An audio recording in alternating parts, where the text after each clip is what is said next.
គិតថាបើមិនអាចរក្សាស៊ីចឹងទុកបានក៏គួរឲ្យហ្វាន់ឆាងយូមានកូនជាមួយស៊ីចឹងមួយសិនមុនពេលគេចាក់ចេញបើកូននោះស្អាតដូចស៊ីចឹងនោះវាជាសំណាងមួយហើយធ្វើបែបនេះមិនសូវល្អទេដឹ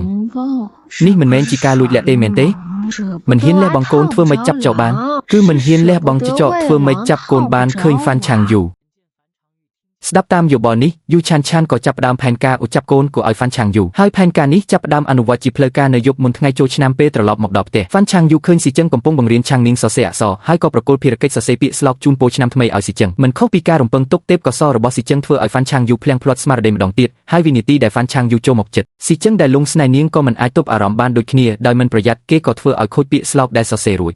ដោយសារតែពាក្យជាច្រើននៅលើពាក្យស្លោកហ្វាន់ឆាងយូមើលមិនយល់នាងចូលចិត្តពាក្យជូនពរដែលងាយយល់ជាងដើម្បីបំពេញបំណងរបស់ហ្វាន់ឆាងយូស៊ីចឹងក៏គូររូបលើពាក្យស្លោកតែម្ដងឃើញរូបគូដែលដូចពិតនោះបើលោកយកគំនូនិងអក្សរនេះទៅលូកច្បាស់ជារកលុយបានច្រើនមិនខានខ្ញុំមិនធ្វើអ្វីដែលមិនពេញចិត្តទេឆាងនីងឃើញពាក្យស្លោកក៏ចាប់អារម្មណ៍បងប្អូនទាំងពីរក៏សរសេរពាក្យកាត់តឹងសម្រាប់ពាក្យស្លោកដែលស៊ីចឹងសរសេររួចពាក្យកាត់តឹងនេះយ៉ាងម៉េចដែរល្អបើប្រៀបធៀបទៅគឺដូចកន្ទុយឆ្កែនិងក្បាលខ្លានេះមានន័យថាល្អមែនទេមានន័យថាល្អខ្លាំងណាស់ស័ក្តិសមបំផុតសូម្បីតែឆាងនីងក៏មិនភ្លេចម៉ៅស៊ុនដែលជាបក្សីមានគុណដែរក៏ឲ្យវាជន់ស្នាមជើងនៅលើពាក្យកាត់តឹងនោះនាងគិតថាគ្រួសារមួយត្រូវតែនៅជុំគ្នាយ៉ាងកក់ក្ដៅមិនខុសពីការរំពឹងទុកពាក្យស្លោករបស់ស៊ីចឹងធ្វើឲ្យអ្នកភូមិចាប់អារម្មណ៍យ៉ាងខ្លាំងអ្នកខ្លះសរសើរថាអក្សររបស់ស៊ីចឹងស្អាតជាងអក្សរដែលសុងយ៉ានសរសេរទៅទៀតពួកគេសង្ឃឹមថាស៊ីចឹងអាចសរសេរជូនពួកគេមួយផ្ទាំងដែរឃើញស៊ីចឹងមានការពិបាកចិត្តហ្វាន់ឆាងយូក៏ប្រញាប់ចេញមុខដោះស្រាយដោយយកលេសថានៅផ្ទះគ្មានក្រដាសសរសេរពាក្យស្លោកសោះទេដើម្បីបដិសេធតែអ្វីដែលអ្នកភូមិមានច្រើនបំផុតគឺក្រដាសសរសេរពាក្យស្លោកនេះឯងពេលហ្វាន់ឆាងយូបំរុងនឹងរកលេសបដិសេធទៀតមិននឹកស្មានថាស៊ីចឹងបែរជាស្ម័គ្រចិត្តយល់ព្រមទៅវិញបើមិនចង់ទេ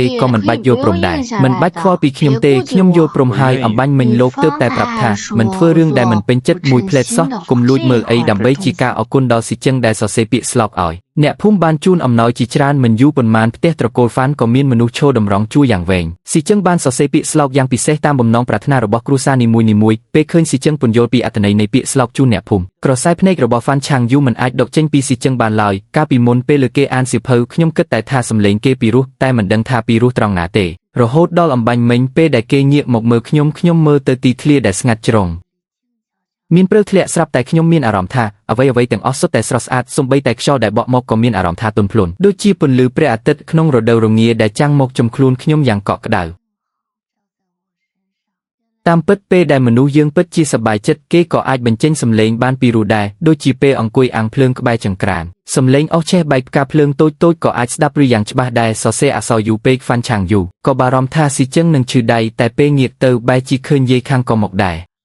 រតាមពិតគាត់ក៏ចង់ពឹងឲ្យស៊ីចឹងជួយសរសេរពាក្យស្លោកដែរប្រឈមមុខនឹងយាយខាងដែលតែងតែរករឿងហ្វាន់ឆាងយូក៏បំភ្លេចចោលរឿងគំនុំពីមុនពេលដឹងថាគាត់ចង់សរសេរពាក្យឌូសុំកុំឲ្យមានសង្គ្រាមទៀតដើម្បីឲ្យគ្រួសារខាងមានអ្នកបន្តពូជពងចៅប្រុសទាំងពីររបស់គាត់ទោះគ្មានឪពុកម្ដាយក៏អាចធំធាត់ឡើងដោយសុវត្ថិភាពក្នុងវិនាទីនោះធ្វើឲ្យហ្វាន់ឆាងយូមានអារម្មណ៍ថាមនុស្សគួរឲ្យស្អប់ក៏មានចំណុចគួរឲ្យអាណិតដែរនៅយប់មុនថ្ងៃចូលឆ្នាំគ្រួសារហ្វាន់ពោពេញដោយភាពរីករាយក្នុងការអបអរឆ្នាំថ្មីកម្មជ្រួចដែលបាញ់ឡើងដោយចៃដន្យក៏បង្កើតឱកាសឲ្យហ្វាន់ឆាងយូនិងស៊ីចឹងមានពេលវេលាផ្ទាល់ខ្លួនដើម្បីអនុវត្តផែនការឧចាប់កូនខហ្វាន់ឆាងយូបានផឹកស្រាមួយកែវហើយមួយកែវទៀតពេលស៊ីចឹងបារម្ភថាហ្វាន់ឆាងយូស្រវឹងហើយនឹងឈឺក្បាលគេមិនដឹងសោះថាទាំងអស់នេះសុទ្ធតែជាផែនការដែលតម្រង់មករកគេហ្វាន់ឆាងយូថែមទាំងភ្លៀងមាត់និយាយចេញមកទៀតផង